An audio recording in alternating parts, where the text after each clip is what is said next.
Il est 7 heures. Il est 7 heures. Il est...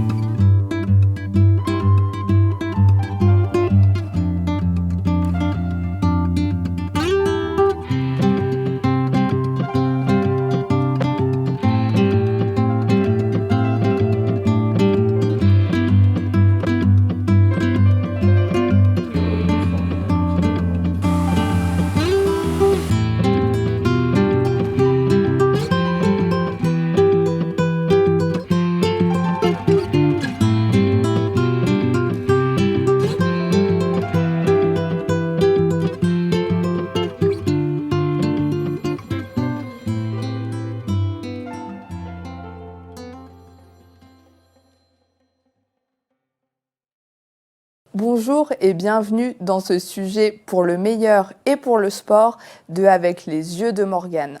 Alors peut-être êtes-vous un sportif régulier ou un sportif du dimanche. Certains, eux, font du sport du lundi au dimanche et emmènent le sport encore plus loin. Alors, qui sont ces sportifs et jusqu'où emmènent-ils le sujet du sport? La réponse pendant cet épisode.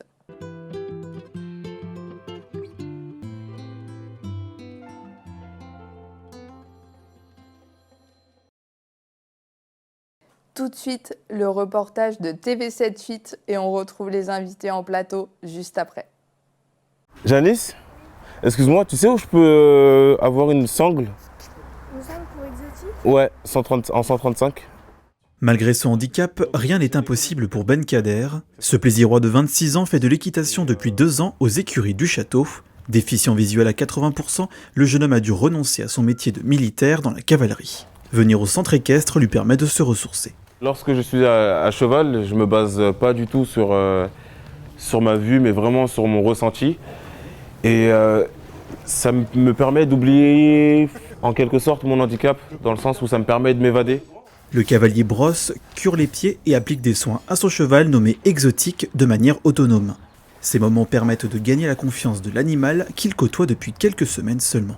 Ça lui fait du bien, donc j'en profite et c'est un moment de détente qu'on partage tous les deux.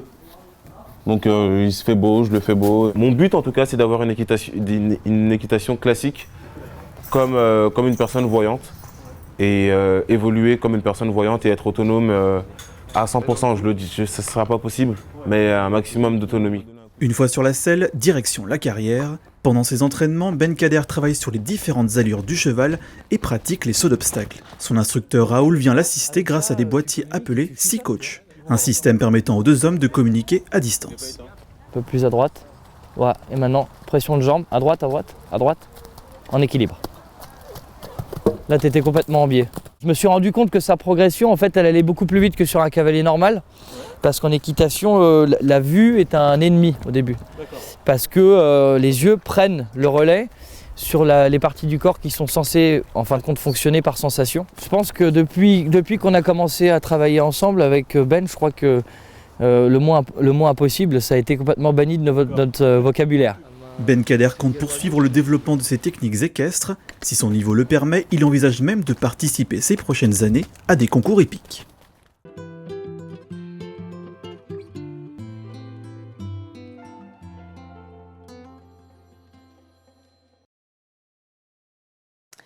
Eric et Clémence, bonjour. Bonjour.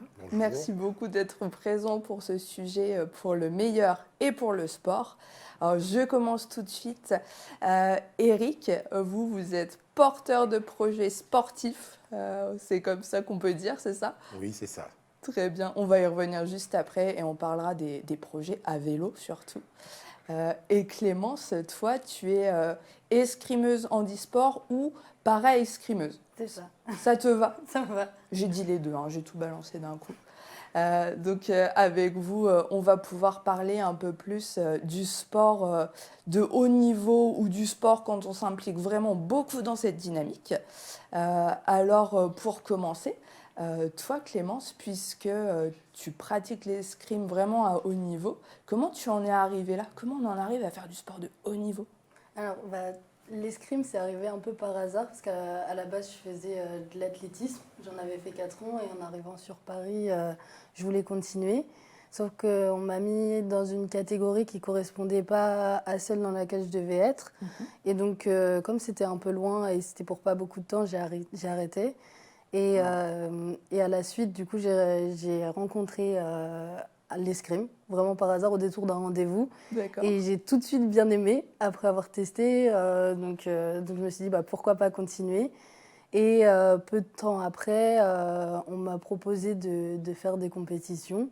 Donc moi, je partais plutôt sur une base pour faire du loisir, pour continuer tranquillement. Et donc, je me suis lancée dans une première compétition. Puis après, ça s'est vite enchaîné. Et donc, voilà. Et donc, coup de foudre pour l'escrime. C'est ça, exactement. Très bien. Et Eric, est-ce que c'est un peu la même façon de faire? Est-ce que c'est un coup de foudre ou est-ce que vous étiez déjà un adepte du sport avant? Alors moi, il y a 2 ans, je ne faisais aucun sport.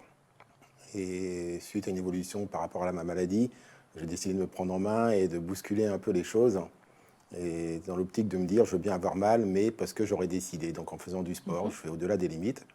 Et donc je me suis dit que je voulais me lancer des défis. Et le défi que je me suis lancé, ça a donc été un premier voyage l'année dernière en vélo.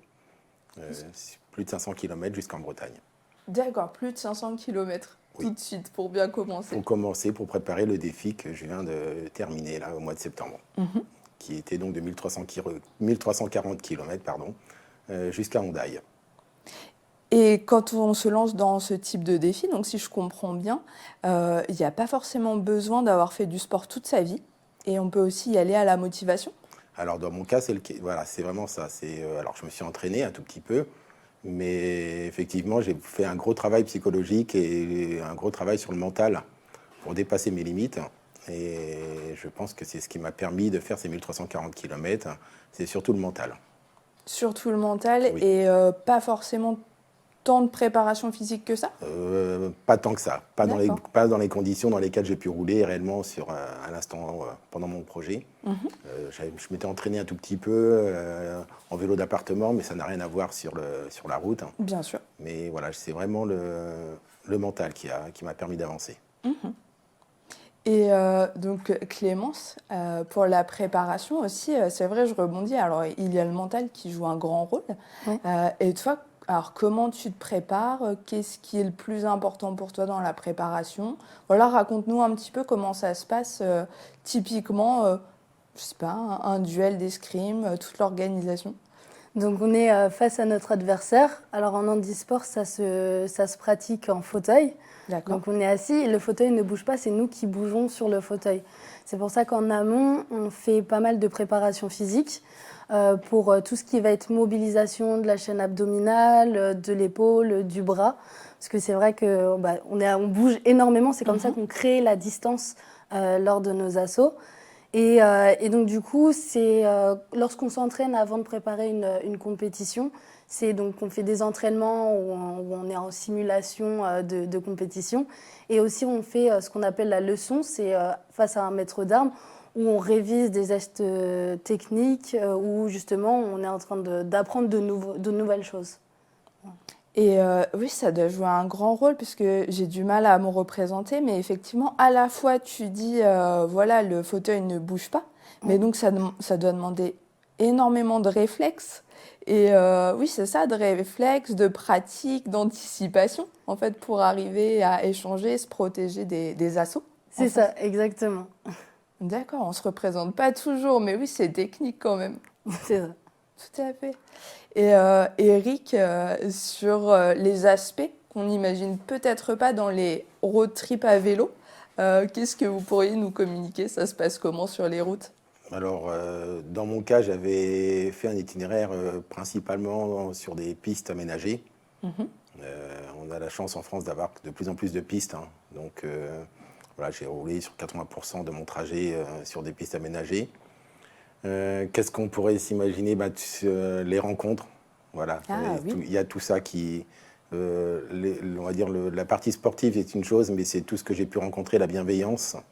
Tout au long de ce périple, je faisais intervention dans des milieux scolaires et ça a été très très enrichissant et il m'est arrivé plein de choses, j'ai rencontré des gens incroyables Et c'est vrai que ce principe de road trip en vélo, ça apporte beaucoup de choses. Humainement, le retour a été plus difficile, on va dire, sur cet aspect-là que sur l'aspect sportif, en fin de compte. Voilà. Mais c'est intéressant, oui, on comprend que au-delà des kilomètres, il y a des étapes et des moments clés. Mais ça me permet justement, parce qu'il y a peut-être plein d'autres choses derrière, mais vous n'avez pas parlé de la sensibilisation, enfin vous venez de parler de la sensibilisation, ça me permet de vous demander, le fait de prendre la route comme ça à vélo, qu'est-ce que ça peut ouvrir comme porte? Qu'est-ce que ça permet aussi derrière? Alors dans mon cas, vu que je n'ai pas de force dans les jambes, donc pour appuyer sur sur les pédales pour pouvoir avancer, j'ai un vélo sans assistance. Donc à chaque intervention dans les établissements, c'est vrai que le fait d'arriver avec un vélo très chargé, les gens s'ouvrent tout de suite plus facilement. D'accord. Sont très attentifs. Et le fait de pouvoir leur montrer réellement, ils me voient y arriver, les gens sont très curieux et sont très sensibles au final. Je me suis aperçu qu'il y avait vraiment beaucoup de bienveillance, même d'ailleurs beaucoup plus chez les jeunes. Voilà. Dans les écoles, j'ai eu des très bons retours. Donc voilà. Ça doit vraiment les intriguer, oui, je veux bien croire. Oui, oui. Et Clémence, même question pour toi, quand tu pratiques l'escrime, puisque tu as de l'entraînement, des déplacements, des événements, qu'est-ce que ça peut permettre d'autre? À part déjà pratiquer l'escrime à un haut niveau, mais qu'est-ce que ça peut permettre et comment tu portes un petit peu toutes les valeurs qui vont avec? Je pense être dans le handisport, ça permet ça m'a permis un peu mieux d'accepter le handicap parce qu'on est entouré de personnes justement qui connaissent l'univers du handicap, qui savent nous conseiller, mais aussi échanger et de voir qu'on n'est pas tout seul et qu'il y a du monde à notre écoute. Et après, par rapport à l'escrime, lorsqu'on part à l'international, c'est aussi représenter les couleurs de la France. Donc c'est une chouette expérience de rencontrer pas mal de monde. Et donc c'est ça qui est sympa. Oui, c'est vrai qu'il y a la responsabilité aussi quelque part, mais très motivante. C'est ça. De représenter son pays, c'est ça aussi. Voilà, c'est ça. Puis ça nous donne des objectifs à chaque fois. Et puis c'est une autre façon, je trouve, de voir le sport, de passer du loisir à la compétition. Ça change de vision, mais c'est tout aussi intéressant. D'accord. Et motivant. Oui, c'est vrai que tu as des rencontres dans plusieurs lieux. Oui. Peut-être d'ailleurs un petit mot, quels sont les derniers événements, les dernières compétitions sur lesquelles tu es allée? Ou les prochaines, comme tu veux. D'accord. Alors la dernière compétition que nous avons faite, c'était une Coupe du Monde en Italie. C'était il y a 2 semaines à peu près. Et là, la semaine prochaine, je pars pour les championnats du monde junior à Sao Paulo. D'accord, rien que ça. C'est ça, voilà. J'aime bien, c'est qu'on est quand même parti au début de cet échange d'un pourquoi pas, le sport de haut niveau. Je commence en tant que loisir, mais pourquoi pas? Et on en arrive à parler de championnats du monde et de déplacements un peu partout. C'est ça a pris vite une ampleur assez importante. Même des fois, ça m'a un peu surpris à me dire ça va assez vite et de voir tout ce qui est prévu, là, rien que de voir par exemple sur la fin de l'année, de me dire j'ai encore tout ça à faire. Mais c'est ça aussi qui est motivant.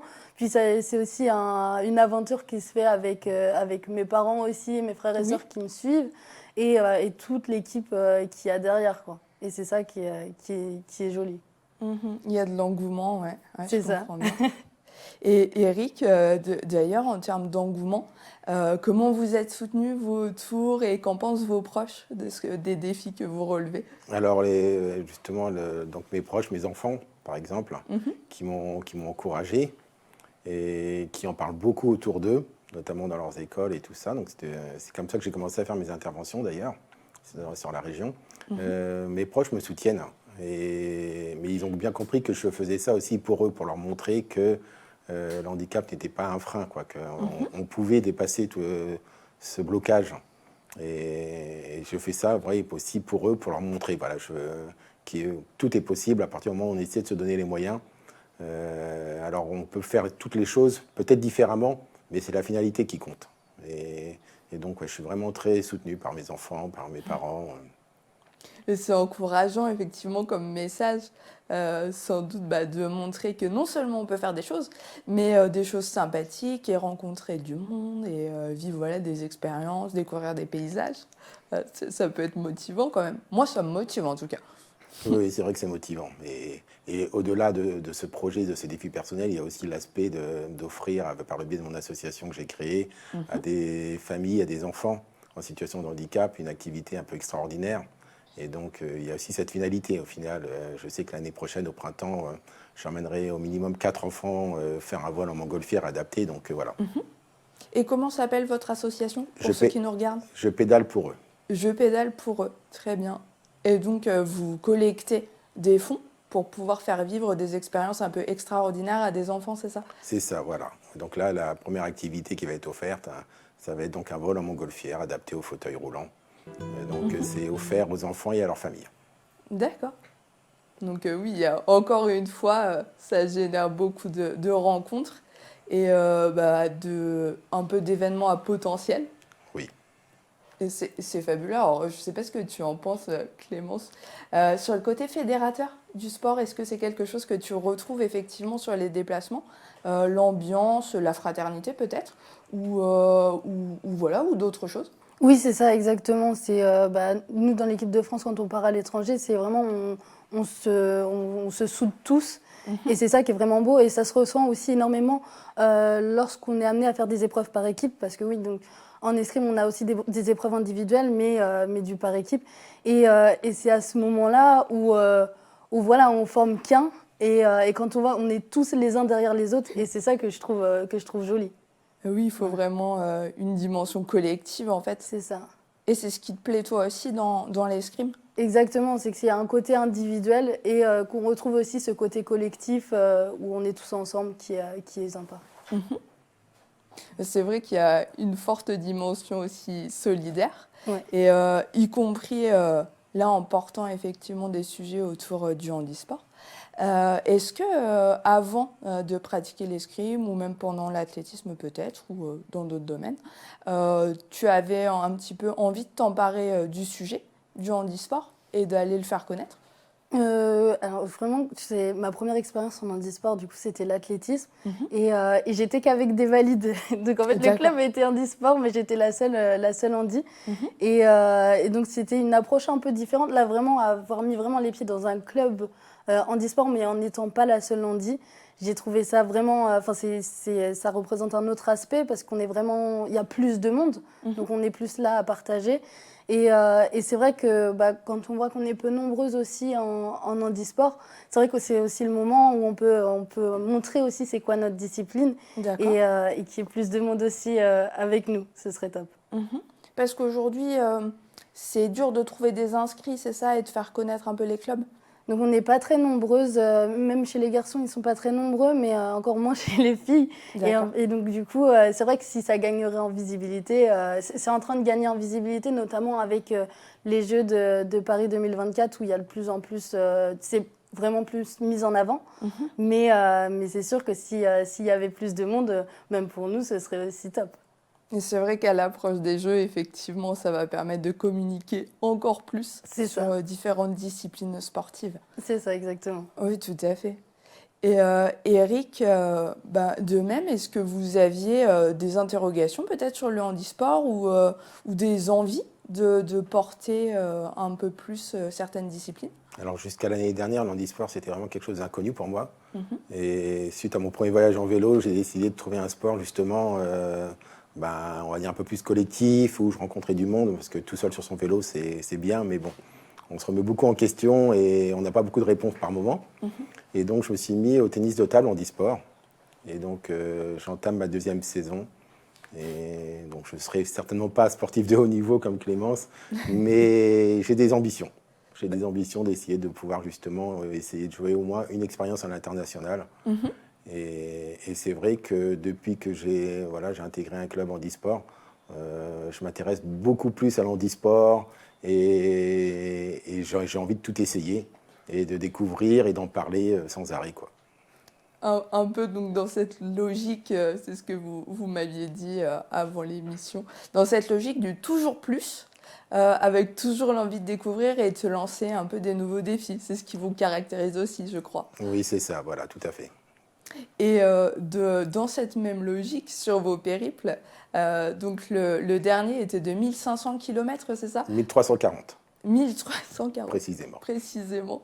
Oui, je rebondis là-dessus parce que ça peut quand même impressionner. Comment on encaisse ce nombre de kilomètres et comment on encaisse, y compris quand on peut avoir des douleurs ou une situation particulière? Alors, on prend déjà beaucoup soin de soi. Ça veut dire qu'à chaque étape, voilà, des massages et autres. Beaucoup de repos.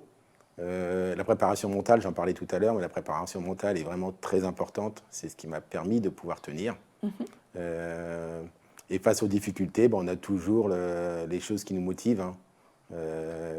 Aller à la rencontre des autres, la sensibilisation, l'association. Et c'est comme ça que j'ai réussi à aller jusqu'au bout. Bien sûr. Et on arrive très bientôt à la fin du temps réglementaire de la rencontre. Donc un petit mot peut-être pour finir, je reste pour l'instant avec vous Eric. Un petit message à passer aux gens peut-être pour qu'ils viennent vous rencontrer sur les étapes ou qu'ils puissent vous soutenir. Alors je tiens à jour une page Facebook qui s'appelle « Je roule pour lutter contre ma maladie mais pas que ». Donc ça veut tout dire, voilà, je fais du vélo, mais pas que du vélo et de plein d'autres choses. Il ne faut pas hésiter à prendre contact. Il y a d'autres projets qui vont être mis en place dans les mois, années à venir. Oui. Et j'espère que ça va continuer pendant très longtemps. Et bien, c'est tout ce qu'on vous souhaite et on espère que les gens vont suivre ça de près sur vos réseaux sociaux. Et Clémence, de ton côté, est-ce que tu veux ajouter quelque chose sur l'escrime ou motiver un peu les gens pour qu'ils puissent venir découvrir? Leur dire qu'il ne faut pas hésiter à faire la démarche d'aller dans le handisport. Parce que on est vraiment bien suivi, puis c'est vraiment adapté et qu'il y a de plus en plus de sports en handisport qui sont proposés et que c'est une expérience formidable. Et bien sûr, cette expérience formidable. Merci beaucoup pour ces derniers mots. Merci à tous les deux d'être venus dans ce sujet pour le meilleur et pour le sport. Merci pour vos témoignages, Eric et Clémence.